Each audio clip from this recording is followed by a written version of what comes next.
Hey guys, welcome back to yet another Throwback Thursday eyeshadow palette look. I am absolutely enjoying myself and my collection by doing this series here on my channel, and I've got great feedback from you guys that you are enjoying it as well. So today's video is going to be on the Too Faced Chocolate Bar palette. I'm actually going to kind of incorporate more of my face. I've been doing just focusing mainly on the eyes and then applying blush, highlighter, and lipstick, but today I also showed you my foundation routine. I've learned a few things and I wanted to kind of share a few tips, tricks, whatever, maybe some new things for you to try when you go to apply your foundation and concealer and that kind of thing. Just some things that I'm learning, and why not regurgitate what I have learned and share it with you guys. So if you are new, welcome. This is the 6th Throwback Thursday. This is the 6th week, the 6th palette that I am using. If you would like to have it say in the palette that I'm using next, make sure to follow me on my community tab here on my channel. That is where I ask questions and post comments and pictures and thoughts of the day over on the community tab.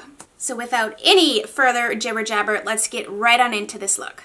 You know the drill. I'm going to start out by priming my eyelids with the Milani eyeshadow primer. I'm telling you, if you have not tried this eyeshadow primer, you just need to. You no longer need to buy those expensive eyeshadow primers. I kid you not. I have tried several. This one holds my shadows on just as well. Here is what it looks like if you are not familiar. It comes in a nice squeezy tube. It just says shade 01 Nude on it. It's like $5 or less, and it works so well. I feel so weird only having eyebrows on, but I'm telling you, I need a frame, first of all, and I just look so lost without my eyebrows on, so I did put those on already. Today's palette is the Too Faced Chocolate Bar palette. It looks like this on the inside. This palette is a nice palette. It's very neutral. As you can see, there is that purple color, but I don't find that it's incredibly purple. It's one of those purples that kind of blends out to just kind of be meh anyways. But it is a nice assortment of everyday neutrals. I'm going to start with this shade right here. It's like a nice, it's like a MAC soft brown basically. It's like a warm brown shade. And I'm going to take this Sigma E32 Exact Blend brush. And I am changing the way I normally do things completely up today. I watched some makeup artist do eyeshadow on a client, and I was really inspired to not always go about doing my eyes the same way, to like maybe apply color differently. Like, you know, if you've watched any of my videos, I always usually start with a crease shade. But today I think I want to start with my lid. I already feel like this series has taken me out of my comfort zone for a few different reasons. Number one, I'm committing to doing this get ready with me type video once a week, which they are my favorite to film, but it leads me to my second thing is typically I don't use just one palette for a look. I like to just kind of grab from here and there, and this is forcing me to commit to using this palette to create an eye look. And I think challenging yourself and getting yourself out of that comfort zone is really when you grow. And it has taken me years to get this eyeshadow application thing like anywhere near looking presentable. I'm looking at this really pretty yummy chocolate color, and I think I'm going to go in with that. Okay, they're all chocolatey, Chelsea. I'm going to take the same brush, and I think I'm going to softly start adding this over the top of that color. And then I'm just taking, this is a Luxe Crease brush from Zoeva, and I kind of brought it in like an outer V out here. And I'm just kind of blending that. Okay, so you guys know I love my food and I love to talk about what I'm watching and that kind of thing. So there's this newer show just added this month to Netflix called Chuck and Larry. Okay, Chuck and Larry Go Across Canada or something like that. Basically, they're two celebrity chefs from Canada, and they drive around in an RV, or maybe that's what it's called, Chuck and Larry Go RVing or something. And they stop at all these different places and just stay for 2 nights. But what they do is they highlight and shop at all these local farmers or just local places. Let's see, they get a meat, they just go around to all these different towns and talk about where you can get fresh produce and fresh everything. And then they take all the ingredients that they bought locally and they make a meal. And then they invite all the people that they bought the stuff from to eat together. And I love the show. First of all, they cook some really awesome food. And might I add, they're cooking all this on a campsite because they're in an RV. So they make it like, it's so inspiring. So it's exciting to see that, you know, you can make these more gourmet type meals at a campsite. So that just tells me right there that it doesn't have to be complex to be delicious and a little bit more gourmet. Whatever gourmet means to you. I guess gourmet to me means like you make a sauce, you have a nice garnish, that kind of thing. We're not talking like crazy artistic stuff here. Anyways, the show, it's really fun to watch. It's family friendly. And I gotta tell you, there is so hard to find a family friendly show that is interesting to me as an adult, but suitable for my children to watch in the room, because it seems like everything nowadays has something in it that's slightly questionable, or it's like, did you have to use that word? No, you actually didn't, but now I have to change the channel, and we were doing okay. Anyways, so I love the show. And if you love food, or if you don't, and you just want to be inspired, and I mean, Canada's gorgeous anyways, and so they'll, you know, they show all the scenery, and food, and animals, and, you know, families getting together, and it's a really good show. My husband and I have been totally enjoying it, and we've actually even made a few things, you know, after just watching the show.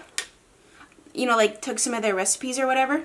Now I'm going to go in with this gold color right here, and I'm going to take this is a MAC brush, I believe. Yep, a 239. Whew, it is dirty. So I'm going to wet my brush with some MAC Fix Plus, and what that's going to do is make this gold shadow pop even more on my eyes and make it a little bit more like metallic.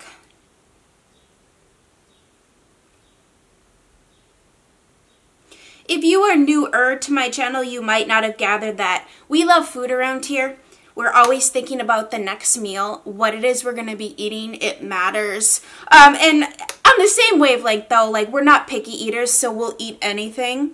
But given the choice, we get excited to try new recipes. Even my kids have really surprised me this year. And, I mean, we're making new recipes every couple days, you know, trying new things, because why not? Why not?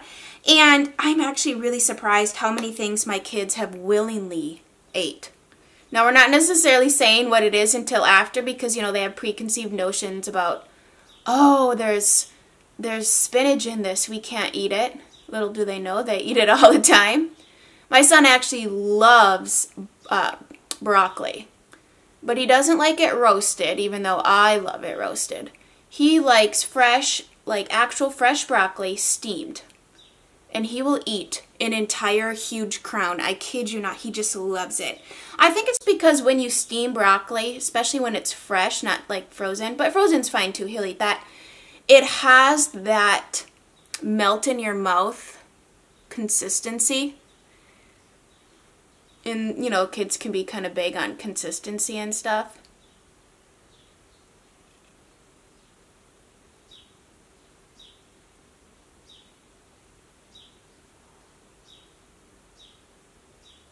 Now I'm just going to take that same blending brush and I'm going to dip into that first color we used, and I'm going to soften edges here.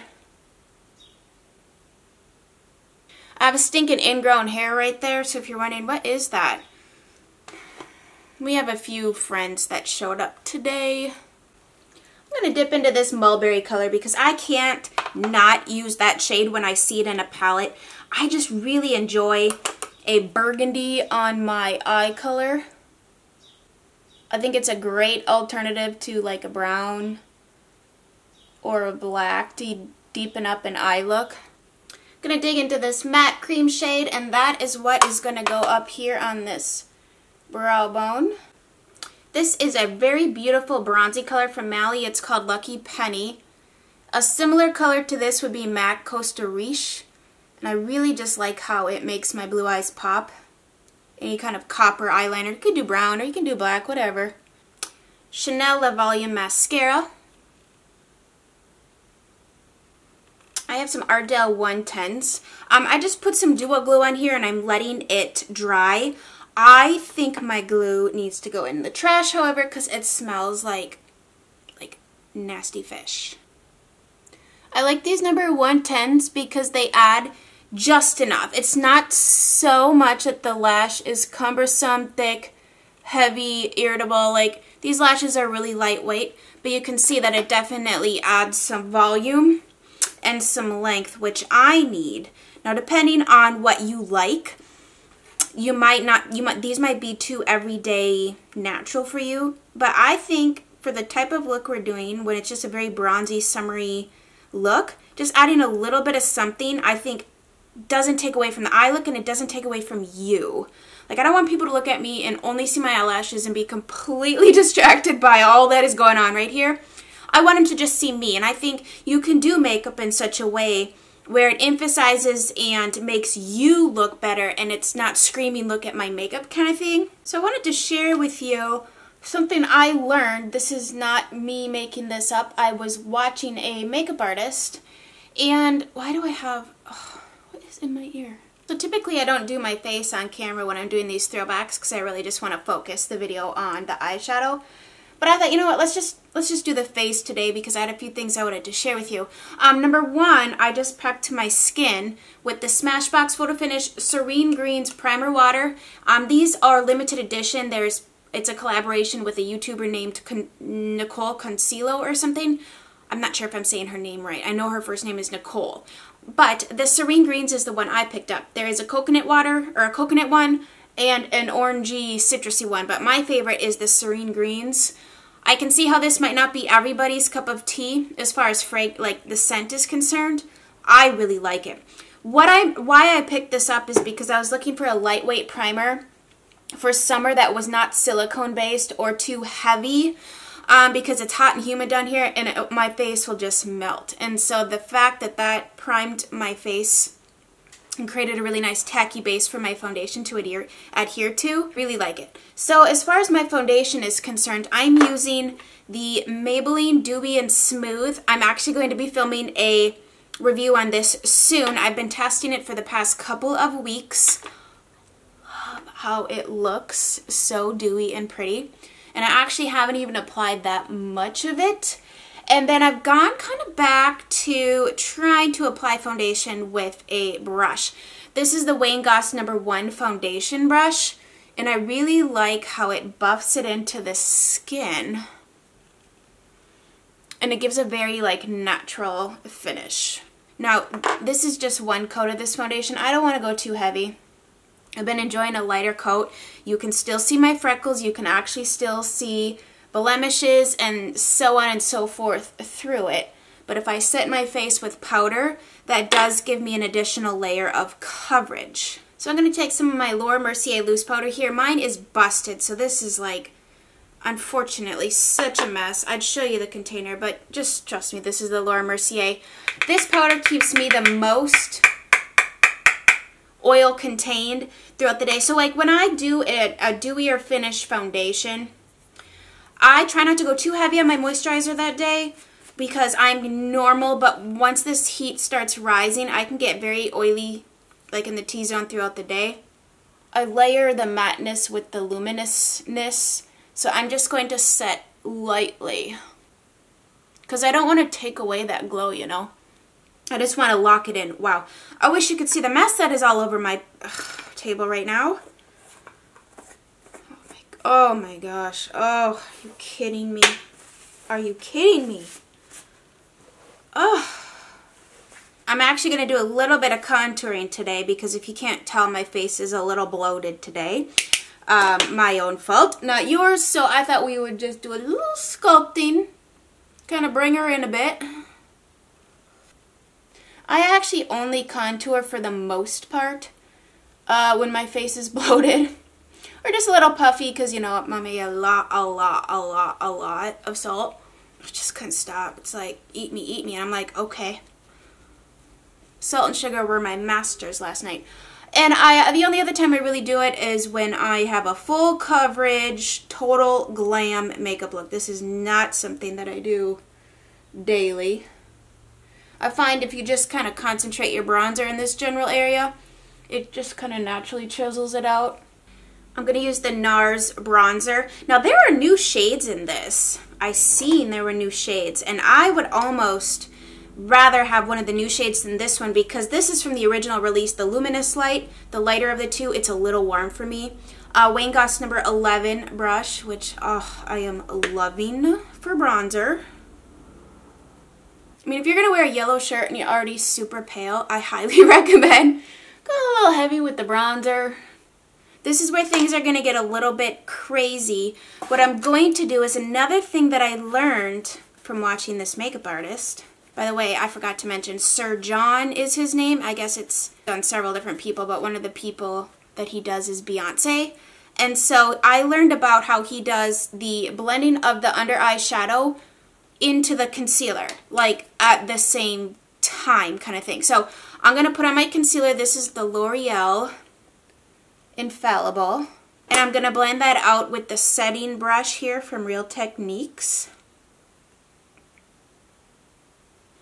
And then I'm going to take a pencil brush and use that matte warm brown shade we had originally used all over our lid and in our crease, and throw that down here underneath my lower lash line and drag it down a little bit into the concealer. And that, he says, is how you get that really blown out lower lash line, because you're essentially blending the two together. Okay, I love it. I absolutely love it. Okay, and I'm going to do a little bit of mascara on my lower lash line, and I'm going to take the CoverGirl Supersizer to do that. Okay, if you need some supersizing on your lower lash line, this mascara is going to do it for you. I'm going to use Burberry's Earthy for my blush today. I actually wasn't even going to do blush, so I want to keep it very... Actually, you know what? I'll just use a blush brush here. I wanted to keep it very minimalistic looking, just bronzy. And Earthy is a good one to do that. It just gives a really nice bronzed color. It looks more brown and blah in the pan, but I don't know, it's kind of magical once you get it on your face. I recommend getting it if you don't have anything like this. Now, I don't know how this will work on all skin colors. I know how it works on mine. I've seen it on medium skin tones, and that's beautiful as well. I'm not sure about really, you know what, I think really porcelain could work too. I think on deeper skin tones though, I'm not sure. This might just be a really barely there, which that might be exactly what you want too, where you just have a little bit of definition in your face. I'm going to take Laura Mercier's Peach Mosaic Highlighter, another Underdog beautiful highlighter for the spring-summer season. Always dig this out at this time of year. I'm going to take MAC's Spice Lip Liner. This is also a really good lip liner. It's got just the right amount of spiciness to it, kind of like a cinnamon stick, but not so brown. And I was kind of playing around with what color to choose, so I have a little bit of this on already, but I'll finish it. This is MAC's Spirit, which is a nice formula. So this is the finished look. I love how it came out. It's just very summery. It's very bronzy. I wanted to just kind of keep it very tonal, tone on tone. I like those kind of looks sometimes. You know, it's fun to pair bright colors, and I've done that. I've done the bold lip, and today I just wanted to keep it very tonal, just very earthy, very earth inspired. I have on my homemade, this isn't, well, I didn't make this, but like my handmade necklace here. This is actually, what is this called? A bolt? No, gee whiz. What is this called? Not a saucer. Oh, Chelsea, you know nothing about building materials. They've all, you know, I've tried to do different things with every single palette to create some diversity in looks here on my channel, so it's not the same look over and over and over again. That's just how I do my makeup. And so today I really want it to be earth-inspired, very tone-on-tone, but yet we're heading into the spring, summer months. Some of you are still getting snowstorms. Actually, by the time this video goes up, hopefully nobody is getting snowstorms. But anyways, thank you guys so much for watching. If you enjoyed yourself today, do not forget to give this video a huge thumbs up. Let me know that you are enjoying this series, and subscribe. I would love to have you here. And if you feel like it, hit that notification bell, and it will let you know if YouTube is on its best behavior, that I am uploading a video, or that a new video of mine has been uploaded. So thank you guys so much for watching. I hope you have a fabulous, blessed day, and we will see you soon. Bye, guys.